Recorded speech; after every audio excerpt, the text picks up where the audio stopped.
I have learned a lot from college. One of these lessons is building a series of works that work together as one. For this lesson, we were given time to reflect on what subject our series would take on. I had many ideas, such as drawing on paper assembled with pages from books or old drawings. Perhaps I could concentrate on guitars and people. I also had a Florida animal and natives idea. And here's where I noticed my problem.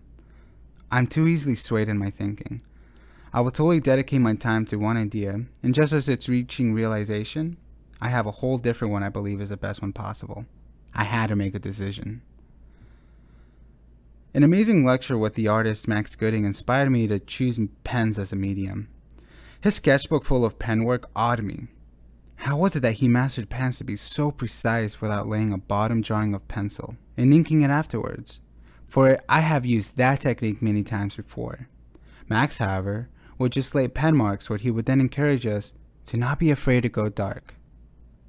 There was a workshop after where I drew something from reference without using any pencils. I've always liked ink, so why not use it for my own work? My series later I decided would be an artists in architecture. What? What does that even mean? Well, artists in architecture is more of an alliteration title of sorts, though it should really be called artists at the campus. Me and many of other students have done our time sketching or doing some form of art in our campus, and have always been inspired there. If not for the college, I may not have furthered my craft in the ways I have. I thought I could honor the inspiring campus, where many students have done pieces of art as well. Perhaps you would go out to the campus to sit down and sketch a piece. My first work reflects on a student drawing on a drawing horse. The board is up against the drawing horse and the building is in sight, is the bridge, if you will, between the art department and the Museum of Florida Arts and Culture, or the MOFAC for short. This is very typical of a drawing class student. I've painted in this area before, sat down on some stairs multiple times to sketch, and here a student is doing the same. Again, no pencil was ever used in any of these works in my series, so any mistake was permanent. I did have deadlines for each piece. In college, you work under pressure and deadlines. Even now, I have to plan out my painting time. Do I have enough time to play video games while there is a painting to do for before Mother's Day for a client? If not, then that week I won't play Skyrim or Dark Souls or that piano Don't Touch the White Keys game. Anyways, deadlines are stressful, so don't make it more stressful by not using your time right. In the background, you can see the beginning of the MOFAC building covered in palms. It was tedious work to do the shadows on the ground from the trees above, and the building which houses our museum is very subtly in the background. That MOFAC building would appear for my second piece, the viewfinder and the MOFAC.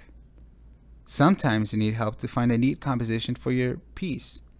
A viewfinder helps you narrow your vision to what could potentially be a piece of art. It's a very trusty tool and it's free.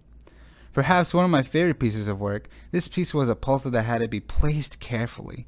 The stairs had to line up to the foliage and some of the rails as well. The metal beams of the glass on the Weinstein Center, as the auditorium is referred to our college, was very fun to add once the piece was coming together in the end.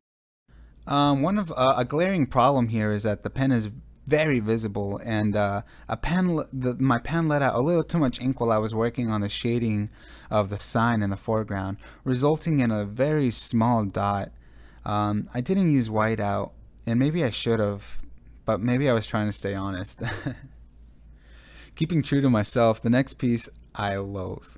Perhaps the least inspired and the most worn piece during the class was this piece, which I do believe had points reduced. The model and the B building. It has some form of water damage, perhaps condensation or rain, maybe even tears. This piece was focusing on the building across the Weinstein Center, or the MOFAC as we also call it. It is the building where the offices were located. And perhaps that's the reason this piece feels so uninspired and bland. My model here was doing a great job, but I felt to portray how much models were an essential part of art. The reason this piece may have failed to mean something could come from the lack of relationship between these two entities. I should have made it more obvious how these two would fit together, but I didn't. Should I have done this piece again, I would probably pick a different location. Or perhaps add another person as a photographer. Perhaps the photographer would be taking a picture of her, the model. Though that would prove difficult as the photographer takes the subject of my next piece, the photographer and the library. One of my favorite places is the library. If you need any information on language, architecture, Romanesque art, I could go on because it is a library. It is so lovable because of it. It is the nexus of information, but I digress. The photographer is taking a shot of the building from a lot. I've always loved the shape of our library building. I've done rudimentary charcoal sketches of it before, but this is perhaps my best attempt at it, and it was done in pen. If I could redo this assignment, I might not have. Simply put, this series helped me accomplish somewhat precise pieces without any prior pencil drawing. I've sat and done sketches all around the campus before, so I didn't feel the need to do thumbnails. I'd probably do thumbnails now. As for the model piece, I would change everything. Perhaps it would be a student painting an easel by the pond. But though during that time I had been doing something similar, so I decided not to. Also, I would make sure all my pieces would be more composed more precisely so that are matted and framed to be more uniformed. As you can see, one of my very first piece is in a square while the rest lay in a landscape rectangle. I would have made all these pieces fit that format a little bit better so it would be more uniform. This is an opinion shared by my classmates during the time, and more importantly, my professor. So here are some important lessons to remember. Plan out what you will be doing for your art. Always, no matter if it's a series or just one piece. Layout matters, and so does the placement of everything you draw out. So do some thumbnails or take several reference pictures beforehand. Always take care of your pieces so they don't get worn or torn, and therefore inviting harsh critiques from your classmates. Remember, people, plan out your series as tight as you can.